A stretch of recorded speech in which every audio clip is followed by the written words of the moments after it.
अऊज़ु बिल्लाहि मिनश शैतानिर रजीम। बिस्मिल्लाहिर रहमानिर रहीम। सवाल जो इसी टॉपिक से मुताल्लिक है वो पूछना चाहता हूँ। ये मनसब इमामत और मनसब खिलाफत का आपने जिक्र किया है। अब उसका जो मेन जाहिर है जो मकसद था वो तो ये था कि जो कौम मुसलमान कौम रसूल पाक के बाद सल्लल्लाहु अलैहि वसल्लम के बाद जो जानशीनी उनका या जिन्होंने आगे लेकर चलना अमीरुल मोमिनीन या इस तरह सब, तो ये मैं समझता हूँ कि ये हमारा तो ज़ाहिर ईमान है कि इमामत जो है वो अल्लाह की तरफ से मतलब आई थी, उसके इशारे थे जो कि हदीस वगैरह भी है।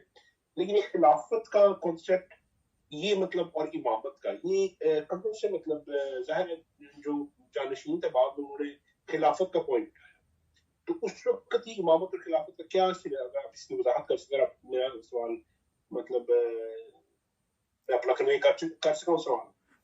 मुझे थोड़ी आपकी एक शार्ट सा थोड़ा दोबारा इरशाद फरमाएं आप। ये खिलाफत जब रसूल पाक की रहमत हुई है तो ये खिलाफत का पॉइंट जो है ये कहाँ से आया, जबकि हमारा जो अकीदा है वो इमामत का, तो उस वक्त ये जाहिर एक डिस्कशन या कोई हुआ होगा, तो उसमें अगर आप थोड़ा सा वजाहत फरमा सके। जी जी, ये इसके क्या बैकग्राउंड क्या था इसका। जी जी, ये आपका मैं मतलब समझ गया हूँ कि इमामत का हमारा नजरिया है और खिलाफत का लफ्ज़, इमामत का लफ्ज़ ये कहाँ से आया और किस तरह शुरू है, इसका बैकग्राउंड और इसका तारीखी आईने में अगर से देखा जाए तो किस तरह। असल में हमारे नजदीक, शिया के नजदीक इमामत और खिलाफत मुतरादिफ हैं, एक दूसरे के सिनोनिम है। खलीफा और या इमाम दोनों एक दूसरे के सिनोनिम। और ये जो कुरान की आयात से लफ्ज़ लिया गया है, ये लफ्ज़ इमामत का या खिलाफत का पैगंबर की अहादीस से लिया गया है। क्योंकि पैगंबर ने दो तरह की हदीस इरशाद फरमाई है, जो सुन्नी जो है रेफरेंस में आई है, उसमें पैगंबर ने इरशाद फरमाया कि मेरे बाद 12 खलीफे होंगे और 12 बरहक होंगे और दीन उस वक्त तक कायम और दायम रहता है जब तक ये 12 खलीफे रहेंगे। और इसी तरह हमारे जो रेफरेंसेस हैं, हमारी जो किताबें हैं, उनमें आया है कि मेरे बाद 12 इमाम होंगे। ये लफ्ज फिर इसके अलावा जो है वो खुद पैगंबर की हदीस है कि इमाम हसन हुसैन की तरफ इशारा फरमाया है, तो इमाम पैगंबर ने इरशाद फरमाया कि इन्ना हादा इब्नाया इमामान है, ये दो मेरे बेटे इमाम हैं। इनकादा औकामा, ये चाहे क़याम करें, जंग करें या सुलह करें, तो हर सूरत में जो है वो दोनों मेरे बेटे इमाम हैं।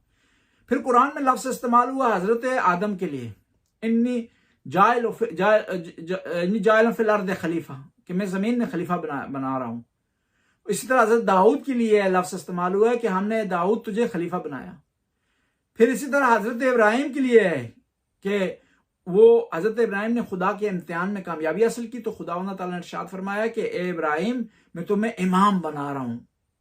और बाज मवारद में इसी वजह से कहा जाता है कि इमामत जो है वो नबुवत से बालातर है, क्योंकि हजरत इब्राहिम ऑलरेडी नबी थे, उलिल आज़म थे। अब नया एजाज उनको दिया जा रहा है, बालातर दिया जा रहा है, तो उनको कहा जा रहा है आपको इमाम जो है वो बनाया जा रहा है। ये सारी अहादीस का जो मजमू अगर जमा करें तो उससे निकलता है कि पैगंबर के बाद जो है वो पैगंबर का जो जानशीन होगा, पैगंबर के बाद जो पैगंबर की जगह बैठा होगा, उसका अनवान इमाम होगा या खलीफा होगा। यहां पर अहले सुन्नत और शिया में फर्क है थोड़ा सा। हम खलीफा और इमाम को मुतरादिफ समझते हैं, लेकिन अहले सुन्नत सिर्फ खलीफा कहते हैं और इमाम नहीं कहते। और उनके यहाँ जो है वो साथ जो इजाफा किया जाता है खलीफा राशिद का लफ्ज इजाफा किया जाता है। और ये भी याद रखिए खलीफा राशिद का जो लफ्ज है, ये इसकी इस्तिलाह ये बहुत बाद में इजाद हुई है, खुद खुलफा के जमाने में नहीं थी। यानी बाज खुलफा को खुद भी पता नहीं था कि वो राशिद है, खलीफा बाद में इन्होंने इस्तिलाह। क्यों कि पैगंबर की जो हदीस थी उसमें कहा कि पैगंबर ने इरशाद फरमाया कि मेरे बाद मेरी हदीस को लो या मेरे जो बाद जो खुलफाए राशिदीन आएंगे उनके कलाम को लो।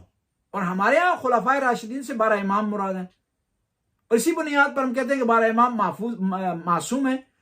और ये जो खलीफा राशिद की हदीस है इसको ये फिट करते हैं अहले सुन्नत 4 खलीफा पर, खलीफा अव्वल पर, खलीफा दोम पर, खलीफा सेवम पर और अमीरुल मोमिनीन पर। यानी उनके यहाँ खलीफा का लफ्ज है, हमारे यहाँ जो है इमाम का लफ्ज है। और फिर इस्तिलाह की थोड़ा सा फर्क है, हम कहते हैं मासूम है इमाम, वो कहते हैं ये जो खलीफा राशिद हैं 4 हैं ये मासूम नहीं है लेकिन महफूज हैं। सिर्फ वो जो है हमसे हमारी जो है वो काम से बचने के लिए उन्होंने लफ्ज इस्तेमाल कर दिए। काम वही है कि वो खलीफा अव्वल को दोम को गुनाह से जो है महफूज समझते हैं जो है महफूज और मासूम समझते हैं, लेकिन उसके लिए लफ्ज इस्तेमाल करते हैं महफूज का। हम जो है वो अपने आयमा अतार को कुरान की आयत के मुताबिक, अहादीस के मुताबिक मासूम समझते हैं और उसके लिए लफ्ज भी जो है मासूम का इस्तेमाल करते हैं। एक आदमी ने बड़ी प्यारी बात की, उसने कहा शिया सुन्नी में इख्तलाफ ही नहीं है। मैंने कहा किस तरह? कहते हैं कि आपका इमाम होता है, उनका खलीफा होता है। मैंने कहा वो सिर्फ लफ्ज का मुख्तलिफ नहीं कहा उसने, कि आपका इमाम है, जो आप इमामत के कायल हैं, उसमें आपकी जो क्वालिटी है इमाम की, उनके खलीफा की नहीं है। आपका यह है कि वो इमाम मासूम है, इल्म गैब जानते हैं, लेकिन वो जो खलीफा जिसको मानते हैं उसके बारे में कायल नहीं है कि वो इल्म गैब जानता है या जो है वो गुनाहों से पाक है। बस ये मनसब तो है ही दोनों मुख्तलिफ। जब मनसब दोनों मुख्तलिफ है तो इख्तलाफ ही जो है वो नहीं होना चाहिए। कि वो जिस तरह है ना, एक मुल्क में था, एक लीबिया में, कर्नल से ऊपर कोई पोस्ट नहीं जाती थी लीबिया में, यानी कर्नल की पोस्ट होती थी लेकिन काम वो जनरल के करता था। ये कर्नल की पोस्ट है लेकिन काम जो है वो जनरल के कर रहा है, यानी फौज का कमांडर है लेकिन नाम उसका कर्नल है। पाकिस्तान में वही कमांडर है, उसका नाम जनरल है, लेकिन जो है वो काम वही कर रहा है लेकिन उसकी पोस्टें मुख्तलिफ है।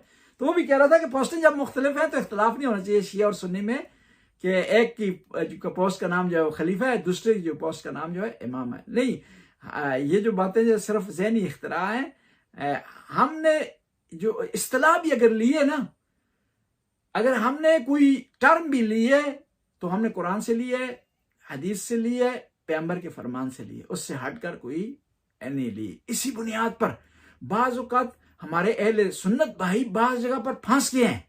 बाज़ जगह पर वो बेचारे जो है वो कुछ सवाल आए हैं उसका जवाब नहीं दे सके, और उनमें कोई जवान उठकर जवाब देता है तो फिर वो एक नई लाइन शुरू हो जाती है। जिस तरह मसलन इंजीनियर मोहम्मद मिर्जा है, उसने कोई सवाल उठाए हैं और उसका जवाब देने की कोशिश की है, तो एक नई लाइन जो है सुन्नत में जो है वो शुरू हो गई है। या जो बाज़ का तिजानी जैसे लोग जो है, जब उन्होंने गौर फिक्र किया है, वो गहराई तक गए हैं और कहा कि शिया तो सच तो कह रहे हैं, तो फिर बाज़ शिया हो गए हैं, तो बाज़ ने क्या किया, उसकी एक तोजी निकाली है, उसके लिए एक दरमियाना रास्ता निकाला है और एक नई जो है लाइन शुरू कर दी है। ये इसके मसाइल हैं इमामत खिलाफत के। माजरत चाहता हूँ, मैं लंबा जवाब दे देता हूँ, कोशिश करूंगा इसके बाद शार्ट देंगे।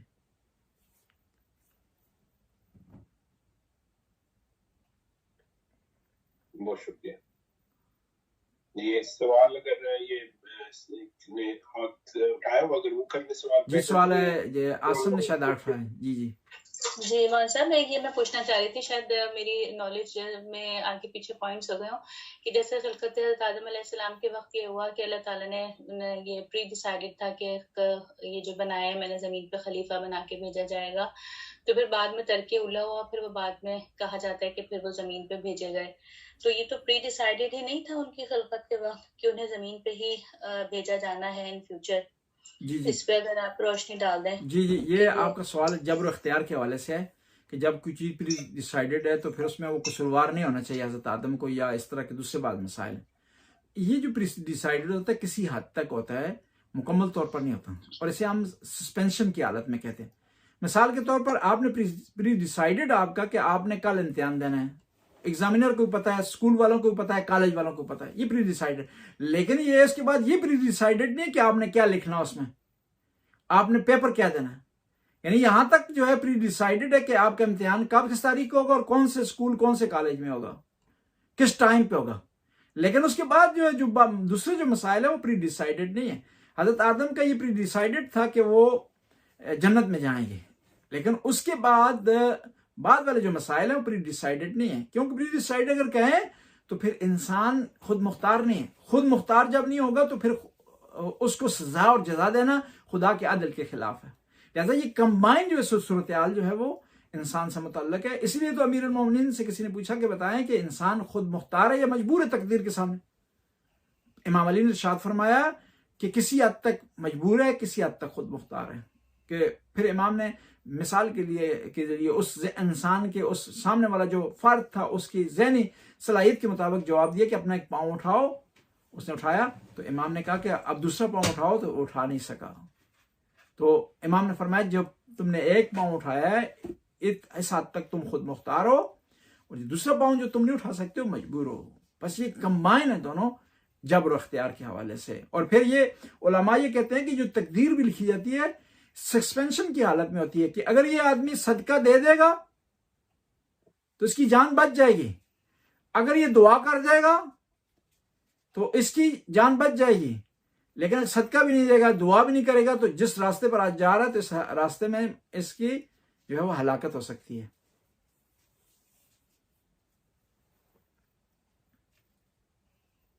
तो मकसद जैसे ये है कि नबी जो है वो मासूम है, उनसे खता सरजद नहीं होती, तो यहाँ पे फिर क्या मनसब नबूवत के मुख्तलिफ दर्जात हैं कि रसूल पाक को जब हम देखते हैं तो हम कोई इन सारी चीज़ों से वो पाक हैं, और इसी तरह हज़रत आदम अलैहिस्सलाम थे तो वो आ गए शैतान के बहकावे में या उसकी बात में, तो क्या ये दर्जात के फ़र्क की वजह से ऐसा हुआ? जी, नबूवत की जो इस्मत है, नबूवत की हो या इमामत की मासूम होना, उसकी दो जो है वो दर्जे हैं, इस्मत सोगरा और इस्मत कुबरा। सारे अंबिया को इस्मत सोगरा हासिल है, लेकिन पंजतन पाक को, जिसमें नबी करीम भी शामिल है, या 14 मासूमीन को इस्मत कुबरा है, जिसमें तर्क औला का भी इम्कान नहीं है। और ये इस्मत आले बैत की 14 मासूमीन की इजबारी नहीं है, इख्तियारी है। इसके मुकाबले में फरिश्तों की जो इस्मत है वो इस्मत इजबारी है, फरिश्ते गुनाह कर ही नहीं सकते, लेकिन आले बैत अलैहिस्सलाम जो है वो गुनाह कर सकते हैं लेकिन नहीं करते। जी शुक्रिया। जी जी, अभी जो है वो हाथ खड़े किए हैं 3 आदमियों ने, मुअज्जम भी हैं, आसिम भी हैं और हमाद भी हैं। पहले किसने हाथ खड़ा किए? पहले मुअज्जम साहब ने। जी जी, बिस्मिल्लाह जी। और इनको हम प्रायोरिटी भी देंगे, कभी कभी आते हैं इस वजह से। तो मेरा सवाल में आज के दर्स से, क्योंकि है तो वादा पूरा करने के हवाले से था, उसके जरिए एक सवाल मेरे जहन में था। इसे सवाल के लिए या मेरी कंफ्यूजन के लिए तो मेरे लफ्ज अगर गलत हो तो मैं माजरत खाऊंगा। हम एक आयत पढ़ते हैं कि खुदा ने हजरत आदम यानी आसमान पर तमाम रूहों से वादा लिया, जो रूहें जिन्होंने जमीन पर आना था। जी जी, उसमें मेरी रूह भी शामिल थी और हम सब भी अरवाह शामिल थे। तो लेकिन मैं सोचता हूँ कि कैसा वादा था जो मुझे याद नहीं आ रहा, यानी कि खुदा ने मेरी रूह से वादा लिया था तो मुझे याद आना चाहिए कि खुदा ने मुझसे वादा लिया था। अब अगर मुझे याद नहीं आ रहा तो मैं उस वादे की पाबंदी करने का कैसे मैं पाबंद हूँ, उस वादे को पूरा करूँ। नहीं, खुदा ने वादा लिया है तो मुझे याद तो आना चाहिए कि मुझसे वादा लिया गया है आसमान पर, जो मैंने जमीन पर पूरा करना है। लेकिन हम में से किसी को वादा याद नहीं आता। अगर वो आयत हमें ना मिले तो हमें याद नहीं आएगा खुदा ने कोई वादा लिया भी था हमसे। जी जी, ये वादा जो है बड़ा प्यारा सवाल किया, बहुत अच्छा सवाल किया आपने, कि जो वादा जो है हमें याद नहीं है तो हम उस वादे पर अमल करने के पाबंद किस तरह हो जाते हैं। ये जवाब उसका ये है कि देखें, वादा हमें याद आता है लेकिन उसकी तरफ हम तवज्जो नहीं करते। मिसाल के लिए अर्ज करूंगा, आपने किसी से वादा किया और आपने दुनिया में कभी भी वादा की खिलाफ वर्जी नहीं की, आपने वादा की खिलाफ वर्जी कभी भी नहीं की, वादा के खिलाफ कभी नहीं चले। पहली दफा जब खिलाफ वर्जी कर रहे होंगे तो आप हिचकिचाहट कर रहे हैं, आप थोड़ा सा जो है हिचकिचा रहे होंगे, थोड़ा सा जो है वो आपके जहन में आएगा कि मुझे नहीं वादा खिलाफ वर्जी करनी चाहिए। वही जो थोड़ा सा हिचकिचाहट है ना, वो वादा का याद आना है आपका। मिसाल के तौर पर एक आदमी झूठ बोलता है, कभी उसे सच नहीं, कभी उस दुनिया में झूठ नहीं बोला उसने, पहली दफा झूठ बोल रहा है तो थोड़ा सा हिचकिचाता है, थोड़ा सा परेशान होता है, उसके चेहरे से पता चल रहा होता है, उसके चेहरे से आया होता है कि आदमी झूठ बोल रहा है। ये उसके चेहरे से आया होना, यही उसका हिचकिचाहट करना, ये वो वादा की यादावरी है। लेकिन जब वो आहिस्ता आहिस्ता हर रोज ये काम करता है, हर रोज झूठ बोलना शुरू करता है, तो 10 दिन मुसलसल जब झूठ बोलता है तो फिर आदत हो जाती है, फिर उसके चेहरे पर शर्म के आसार भी नहीं होते, उसकी जुबान में लड़खड़ाहट भी नहीं होती, उसके जो है वो जबान में जो है वो उतार चढ़ाव भी नहीं होता। और ये खुद जो है इंसान का इस किस्म की कैफियत का होना वादे की यादावरी है, और वो वादे का जो है वो भूल जाना है। दुनिया में भी इस तरह होता है, एक आदमी किसी आदमी से आपने वादा किया तो पहली दफा जो आपको वादा याद दिलाता है ना, तो आप थोड़ा सा हिचकिचाते हैं, शर्मिंदा होते हैं, थोड़ा सा परेशान होते हैं, थोड़ा सा उससे माजरत करते हैं। लेकिन वो आप रोजाना जो खिलाफ वर्जी करते हो वो रोजाना आपको जब तज़क्कुर देता है, यादावरी करता है, तो फिर आपके लिए आदी हो जाता है, गोया वो कोई फजूल बात कर रहा है। तो इसी तरह जो इंसान से खुदा ने वादा किया है, वादे से मुराद ये है कि उसकी फितरत में जो खुदा ने चीजें रख दी हैं, सच बोलना उसकी फितरत में है, कुफर से इनकार करना उसकी फितरत में है, जो है गैर अल्लाह के सामने झुकना, उसकी झुकना का ममनू होना उसकी फितरत में है, ये सारी चीज उसकी फितरत में है। लेकिन जब एक दफा स्टार्ट कर लेता है फिर उसके लिए आदी हो जाता है।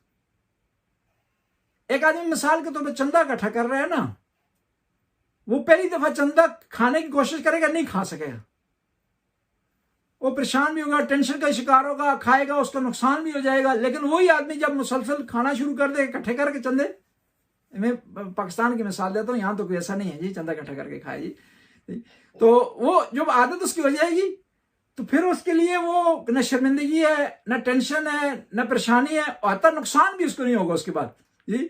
शुरू में जो है उसका नुकसान होगा कि उसने खुदा का अहले बैत का माल खाया है, उसका कभी बेटा उसका बीमार हो रहा है, कभी उसके अगर देहात में रहे कुछ जानवर उसका कभी जो है वो जाया हो रहा है।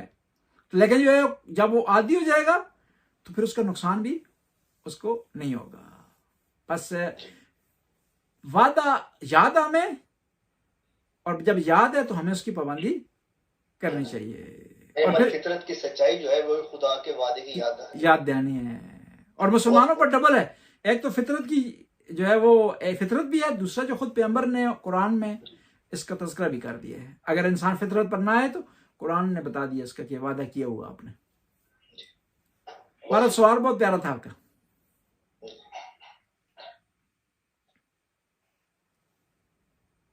जी किबला, मैं अगर सवाल कर सकूं जी बिस्मिल्लाह जी, जरूर जरूर जी। वो मेरा एक दोस्त ने सवाल किया था, माशाल्लाह इसकी दर्स की खसूसियत यही है कि जो भी आपके ज़हन में सवाल आते हैं आप कर सकते हैं। तो इस टॉपिक से रिलेटेड नहीं है, लेकिन वो मेरे दोस्त ने सवाल किया था, उसके वालिदैन जो है वो हज और ज़ियारत, मैंने कल इसमें लिखा भी था कि हज और ज़ियारत के दरमियान थोड़े से कंफ्यूज हैं। इस्तिताअत उनके पास एक करने की है, मतलब या हज कर सकते हैं या ज़ियारत कर सकते हैं, लेकिन वो ज़ाहिर आपको पता है काफ़ी सारे आइमा कराम की हदीस भी हैं, मतलब फजीलत मौला इमाम हुसैन अलैहिस्सलाम की ज़ियारत की। तो वो क्या दिल उनका जो है वो बेसिकली ज़ियारत करने का, लेकिन वो सवाल ये था कि मतलब वो कंफ्यूज हैं कि क्या किया जाए, मतलब अगर दोनों तरफ की आपको एक तरफ की आपके पास इस्तिताअत है तो किसको पहले फरीजे को अदा किया जाए, मतलब हज किया जाए या ज़ियारत किया जाए, दिल उनका पहले ज़ियारत करने पे, ये सवाल था जी मेरे दोस्त जी। अब तीन चीजें हमारे पास, ज़ियारत है, उम्रा है, हज है। अगर आपके पास हज के, मैं यहाँ नॉर्वे की मिसाल देता हूँ, ज़ियारत पर आपके लगते हैं ज़्यादा 15,000 करोड़, उम्र पर भी इसके लगभग लगते हैं, लेकिन हज पर आप जा रहे हैं तो 60,000 करोड़ आपके लगते हैं। अगर आपके पास 60,000 करोड़ हैं और दूसरी शराइत भी हैं कि आप जाएंगे तो आपके काम में खलल नहीं आएगा, आपके लिए वीज़ा खुला हुआ है, आप जाएंगे तो आपके बच्चों की किफालत करने वाला कोई है, आपके पास 60,000 करोड़ है, तो पहले मरहले में जो चीज़ वाजिब है आइमा की तालीमात के मुताबिक, खुद आइमा ने इस तरह किया, वो हज है, आपने हज बजा लाना। लेकिन आपके पास सिर्फ 15,000 हैं, ये उसके लगभग है, तो फिर आपके पास दो चॉइस हैं, उम्रा करें या ज़ियारत करें। वहां पर भी आपने क्या करना है, उम्रे पर जाना है। लेकिन जो है वो आपने हज भी बजा लाया है अपना, एक दफा हज कर चुके हैं, क्योंकि सारी जिंदगी में एक दफा हज वाजिब है और उम्रा भी वाजिब है एक दफा, तो आपने फिर क्या करना है, ज़ियारत पर जाना।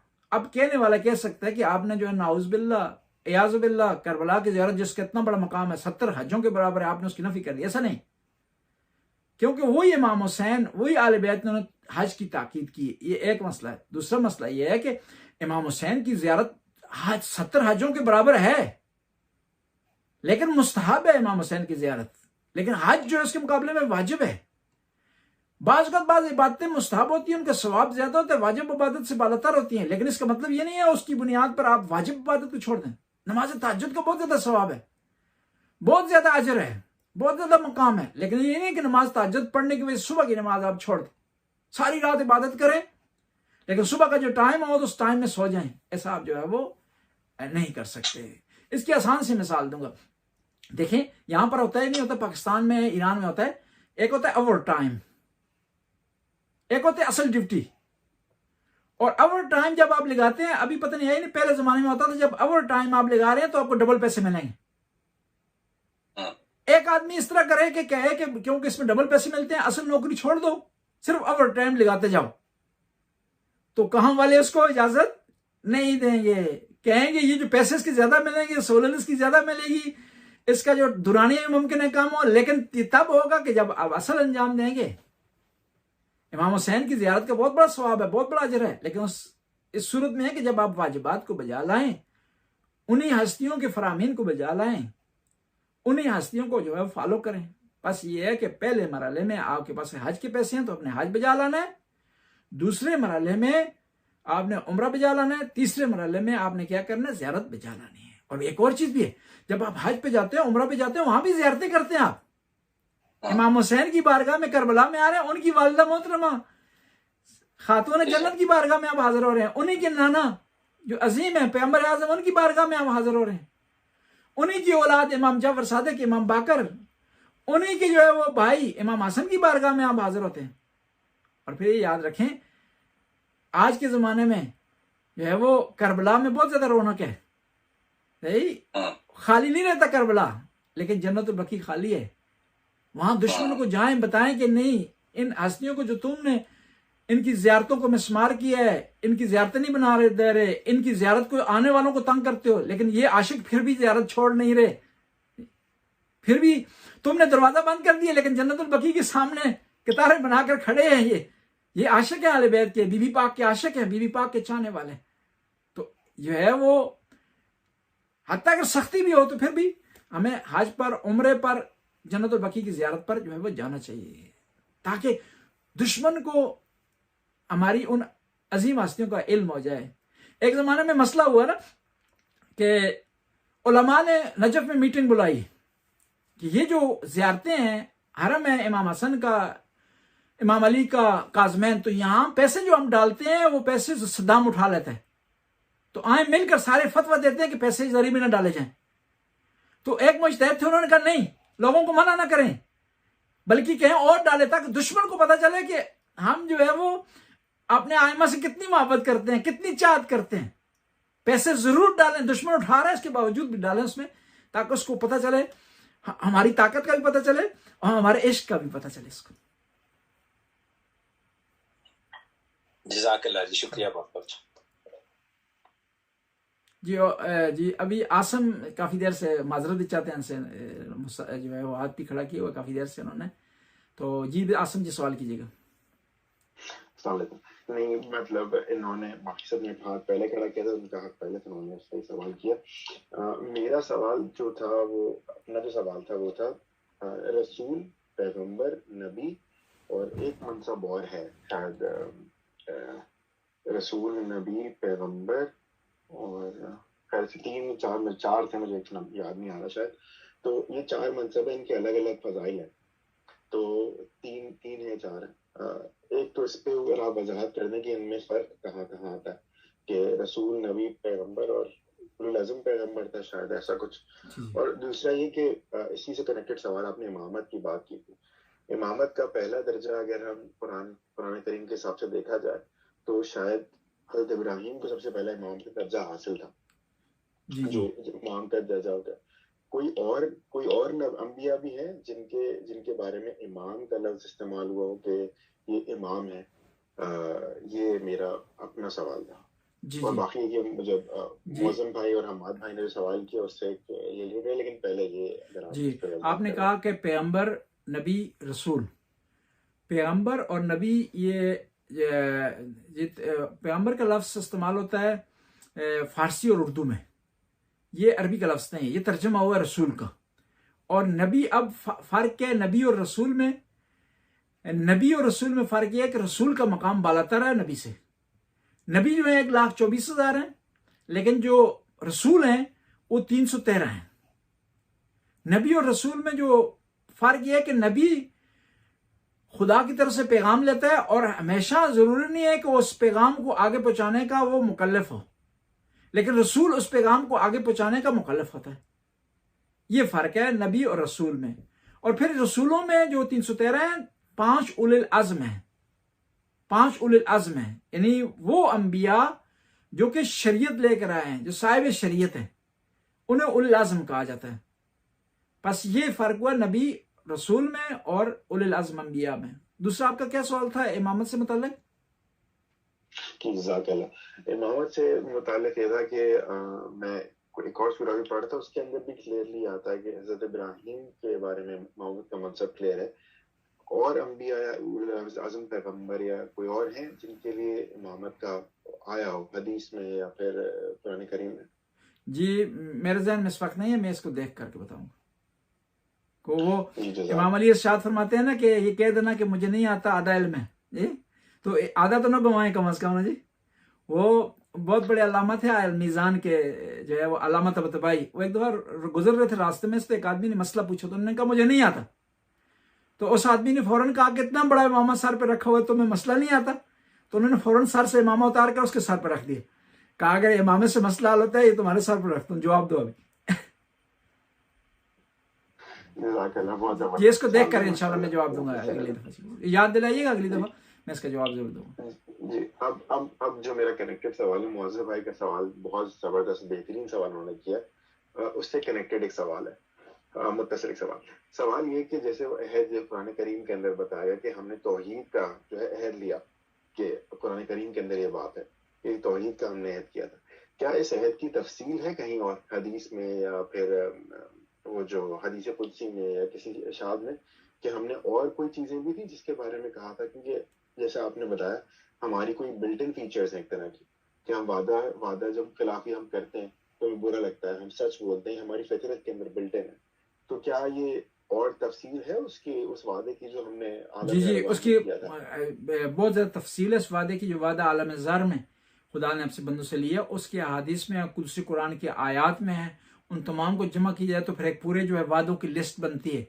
वही जो इंसानी फितरत के अंदर जो चीज़ें मौजूद हैं वही उसका जो है वो उस लिस्ट जो है में पाई जाती हैं कि शिरक ना करें, वालिदैन का एहतराम करें, दूसरों का हुकूकुल इबाद का ख्याल रखें, अंबिया का एहतराम करें, किसी को नाहक जो है वो कत्ल ना करें, किसी की इंसल्ट ना करें। सारी चीज़ें जो है वो जो कि वाजिबात और मुहर्रमात हैं, ये पूरा जो है उसका आता है। और फिर एक हदीस में पूरी इसकी अलग तफसील भी है मौजूद।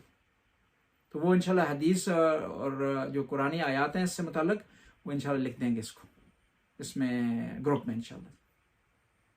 जज़ाकल्लाह। आखिरी हमाद भाई के सवाल से, जैसे हमें क्लियरली पता है, आपने वजाहत भी कर दी कि हज है, फिर उम्रा है, फिर ज़ियारतें हैं, लेकिन उम्रे के बारे में हमें हदीसें वगैरह काफ़ी कम सुनाई देती हैं कि उम्रे की जो फजीलत है, तो उसके बारे में अगर आप एक तो आपने बता दी कि आइम्मा कब्रें हैं वहाँ पे, तो वो सबसे बड़ी फजीलत होती है बीबी फातिमा की, रसूलुल्लाह की। इसके अलावा कोई मतलब एक आधा अगर हदीस आप बता दें उम्रे की फजीलत। जी उम्रे की फजीलत की हदीस में एक हदीस ये है कि इमाम जाफर सदिक इरशाद फरमाते हैं कि अगर खाना काबा खाली हो जाए ज़ायरीन से, यानी उम्रे से या हज से, तो फिर अज़ाब इलाही के लोग जो है वो मुस्तहिक हो जाएंगे, बगैर किसी वजह के लोग जाना छोड़ दें वहाँ पर। इसके अलावा जो है वो एक और हदीस है कि इमाम की खिदमत में एक शख्स हाजिर हुआ और इसने आकर कहा कि ये यब्न रसूलल्लाह, हमारे गांव में कुछ गरीब हैं लोग, तो मैं पैसे उनको दे दूं या उम्रे और हज पर चला जाऊं? तो इमाम ने फरमाया कि उम्रे हज पर चले जाओ, सही, और अगर हो सके तो उनकी मदद भी करो। क्यों कि इस बहाने से उम्रे और हज को नहीं छोड़ा जा सकता, कि वो खुदाई हुक्म है, उसको फॉलो करना जरूरी। अब ये हदीसें कम है उम्रे की वजह से, इसकी एक वजह है कि शियों पर सख्त वक्त गुजरा है, और उन्हीं सख्त वक्तों में से एक वक्त था कि हुकूमत उस्मानी जो थी उसकी जंग जारी थी ईरान से, और ईरान के जो बादशाह ये चाहते थे कि हमारे जो लोग हैं वो उम्रे पर न जाएं जी। उसके मुकाबले में उन्होंने क्या किया कि खुद बादशाह जो था अब्बास सफवी, जिसके नाम पर ईरान की एक बंदरगाह भी है बंदर अब्बास, उसने किया कि पैदल जो है वो गया इमाम रजा की जियारत के लिए। कहां से? इस्फहान से, ताकि इसको प्रोमोट करे, लोग उम्रे पर न जाए, क्योंकि उम्रे पर जाते थे तो वहां उस्मानियों के अंडर में था। तो जाहिर है मुमकिन उस जमाने में बाज़ अहादीस को मख्फी किया गया हो या कोई उसमें कोई अदल बदल किया हो गया, मुमकिन है उन जो है ईरानी बादशाहों ने ऐसा किया हो।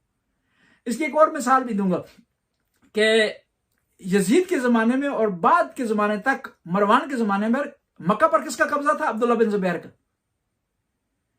अब ये यजीद वाले जो लोग थे, इन्होंने क्या किया कि ऐसी हदीसें गढ़ी जिसमें यह साबित होता था कि मक्का जाने की जरूरत नहीं, बैतुल मुक़द्दस जाना काफी है। क्योंकि ये जो लोग जो थे, मरवानी जो लोग थे, इनकी हुकूमत के अंडर थे, ये जाते थे मक्का ज़ियारत के लिए, हज के लिए, उम्रे के लिए, तो वो उनको या तो तंग करते थे, या कन्वर्ट करते थे, या अपनी तबलीग करते थे, अपनी एडवर्टाइजमेंट करते थे। तो लिहाजा ये जो मरवानी थे और यजीदी थे, इन्होंने ऐसी हदीसें बनाई जिससे साबित होता था कि जो बैतुल मुक़द्दस है, इसका मकाम खाना काबा से कम नहीं है, बल्कि यहाँ पर जो सखरा है, जो चट्टान है, वो खाना काबा के हजर अस्वद से भी बालातर है। यानी ये मामला शियों के साथ भी हुए हैं, सुन्नियों के साथ भी हुए हैं। और ये यहाँ पर हमें तासुब से काम नहीं लेना चाहिए। हदीसें जो जैली हदीसें आई हैं, सुन्नियों में बहुत ज्यादा आई हैं, लेकिन जो है बाज जो नादान शिया, नसमझ शिया या दुश्मन ने उनको वर्गला करके, शियों के अंदर भी बाज हदीसें जो है वो जैली आई हैं, और बाज हदीसों को दुश्मन ने छुपाया तो छुपाया है। बाज जो लोग अपने आप को नामनाद शिया कहते थे, उन्होंने भी ऐसा किया है कि जो है वो हदीसें छुपा दी गई हैं या उनमें हेर फेर किया गया है। ये एक सच्चाई है तारीखी, हमें इससे जो है वो इनकार नहीं करना चाहिए। हम अगर इनकार करेंगे ना, तो कल कोई दुश्मन निकाल कर इसको सामने लाएगा, तो फिर हमारा जवान जो है वो हमसे मुतनफ़िर हो जाएगा। जज़ाकल्लाह, बहुत खूबसूरत जवाब, माशाल्लाह। एक आखिरी चीज जो कि मैंने आपसे इनफरादी तौर पे सवाल पूछ लिया था, जो तलाक का अरबी में होने का, अगर आप उसके भी थोड़ा सा बता दें ताकि शिया मज़हब में तलाक जो है वो थोड़ी सख्त है और निकाह आसान है। अहले सुन्नत में बरअक्स है इसके। अहले सुन्नत में निकाह में गवाह का होना जरूरी है, हमारे निकाह में जरूरी नहीं है, तलाक में जरूरी है। उनके यहाँ निकाह पढ़ा जाता है लेकिन तलाक नहीं पढ़ी जाती, हमारे यहाँ तलाक पढ़ी जाती है। हमारे यहाँ तलाक में यह है कि तलाक पढ़ी जाए, अरबी में पढ़ी जाए। तलाक जब पढ़ी जाए, दो गवाह हों और आदिल होने चाहिए, दो गवाह यानी नमाजी हों, परहेजगार हों। और फिर तलाक जब पढ़ी जाए तो जो है वो मखसूस खातून के अयाम ना हो, तो तब तलाक जो है वो नाफज होगी, और गुस्से की हालत में भी जारी नहीं है, नाफज नहीं है। ये फर्क है शिया और सुन्नी में तलाक के हवाले से, क्योंकि शिया चाहते हैं कि तलाक कम हो, निकाह ज्यादा हो, और अहले सुन्नत में इसके बरअक्स है। तलाक में उनको यहाँ छुट्टी है, गुस्से की में भी तलाक हो जाती है, पढ़ने की जरूरत नहीं है। और हमारे यहाँ एक और भी है कि एक महफिल में एक पॉइंट पर 3 तलाकें इकट्ठी नहीं हो सकती, सिर्फ एक होगी। अहले सुन्नत में 3 तलाकें इकट्ठी हो सकती है, यानी उसके बाद जो है 3 तलाकें इकट्ठी होगी, इसका मतलब है दोबारा शादी नहीं हो सकती, मगर यह कि हलाला हो। हमारे यहाँ ऐसी नौबत नहीं आती। उम्मीद है कि मैं मकसद आपके सवाल का जवाब दे पाऊंगा, मैंने दे दिया होगा। और आप बहुत खूब, बहुत खूब, बहुत खूब, माशाल्लाह।